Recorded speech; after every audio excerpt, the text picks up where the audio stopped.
कहते हैं कि इमारत वहीं बुलंद होती है जिसकी नींव मजबूत होती है, लेकिन विपक्ष का गठबंधन जिस इमारत पर आज खड़ा करने का प्रयास हो रहा है, कोशिश हो रही है, उसकी नींव अभी से दरकने लगी है।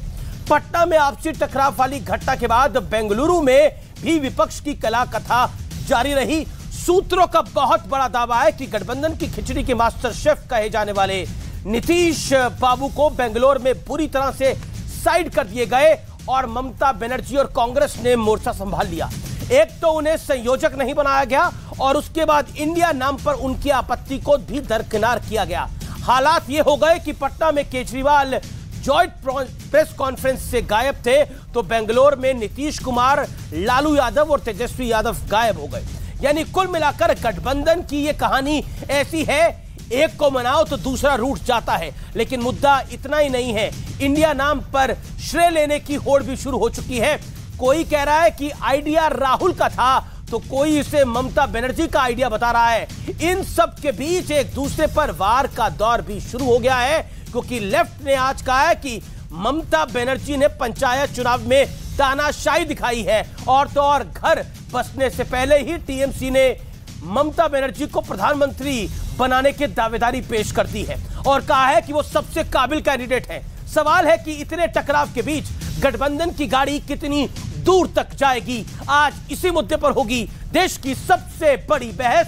INDIA की लड़ाई यानी इंडिया की लड़ाई श्रेय लेने पर आई है आज का आर पार, और आर पार में बड़ी पॉलिटिकल बहस चर्चा इसी विषय पर। व्यूअर्स, ये गलबहियां मिशन नहीं है, अपने राजनीतिक स्वार्थ के लिए ये लोग पास तो आ सकते हैं, लेकिन साथ नहीं आ सकते। कल नामकरण हुआ और आज उसी नाम पर श्रेय लेने वाला रण छिड़ गया। We all sat together. We all decided on names. Of course, Rahul ji spearheaded this. He justified why it should be India. He argued for it like he did in the press conference. So, Mamata Banerjee proposed and everyone accepted. एकजुटता वाले poster के बाद विपक्ष का एक दूसरे पर प्रहार भी देख लीजिए। टीएमसी के खिलाफ और टीएमसी की तानाशाही रुख जो बंगाल में दिखाई दिया है पूरे पंचायत के चुनाव में, जिसके आधार पर 7 लोगों की मृत्यु हुई, वो बंगाल की हकीकत है। ये सब कुछ तो पर्दे के सामने है, लेकिन पर्दे के पीछे वाला सीन भी देख लीजिए। सूत्रों का कहना है कि नीतीश कुमार गठबंधन के नए नाम के विरोध में थे, लेकिन उनके विरोध को सबने अनसुना कर दिया। इस बात से बिफरे नीतीश तुरंत वहां से जाने लगे। नाराजगी इतनी थी कि बैठक खत्म होने के बाद वो प्रेस कॉन्फ्रेंस से भी दूर रहे। उम्मीद थी कि नीतीश को गठबंधन का संयोजक भी बना दिया जाएगा, लेकिन ये भी नहीं हुआ। सूत्र ये भी कह रहे हैं कि ममता बनर्जी को ज्यादा अहमियत मिलने से नीतीश कुमार नाराज थे।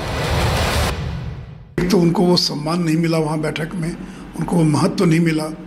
जो वहाँ पोस्टर बैनर लगे थे उसमें कहीं नीतीश कुमार का नामो निशान नहीं था, क्योंकि नीतीश कुमार को ये उम्मीद थी कि उनको कन्वीनर घोषित किया जाएगा।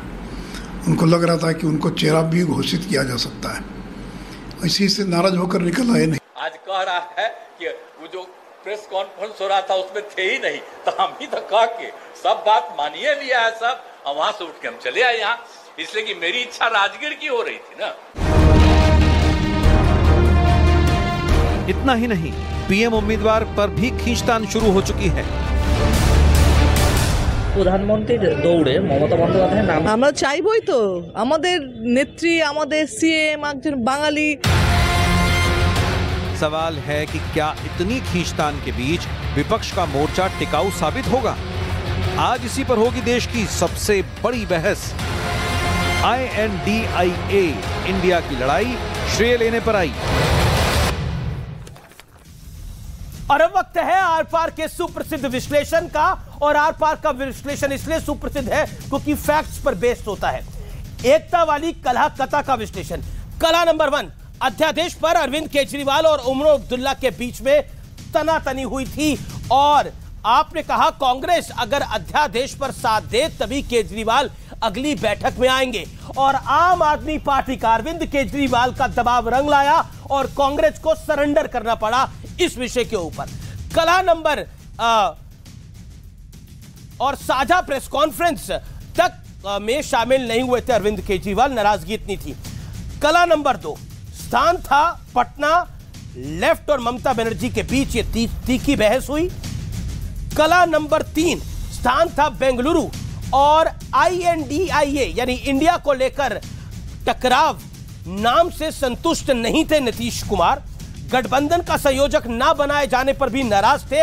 अब उनको वादा किया गया है कि अगली बैठक से पहले इस पर फैसला लिया जाएगा, या तो नीतीश कुमार या फिर वो जिसको आगे करेंगे उसको बनाया जाएगा, लेकिन ममता बनर्जी इसके लिए तैयार नहीं है। साइडलाइन किए जाने से भी काफी निराश थे नीतीश कुमार। जिस तरह से कांग्रेस ने सब चीजों का कंट्रोल ले लिया था उससे नाराज थे नीतीश कुमार। इसके बाद नीतीश, लालू और तेजस्वी तीनों साझा प्रेस कॉन्फ्रेंस से गायब रहे। अब कहा गया था कि जल्दी जाना था, अरविंद केजरीवाल को भी जल्दी जाना था, इनको भी जल्दी जाना था। समानता आप खुद देख सकते हैं। सीताराम येचुरी ने कहा बंगाल में कला नंबर 4 स्थान बेंगलुरु। सीताराम येचुरी ने कहा कि बंगाल में ममता बनर्जी से सियासी जंग जारी रहेगी। यह अपने आप में बहुत बड़ा है और यह मैसेज देने का प्रयास है कि बंगाल में जो लड़ाई है वो जारी रहेगी। और ममता बनर्जी के ऊपर सिर्फ सीताराम येचुरी ने नहीं, बृंदा कारत ने भी अटैक करा।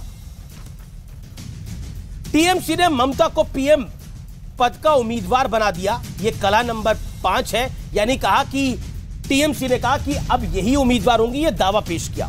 बढ़ता हूं मैं आगे, और अब रुख है बड़े सवाल का। निजी स्वार्थ और टकराव के बीच क्या गठबंधन टिकाऊ साबित हो पाएगा? आज बड़ा मूल सवाल यही है।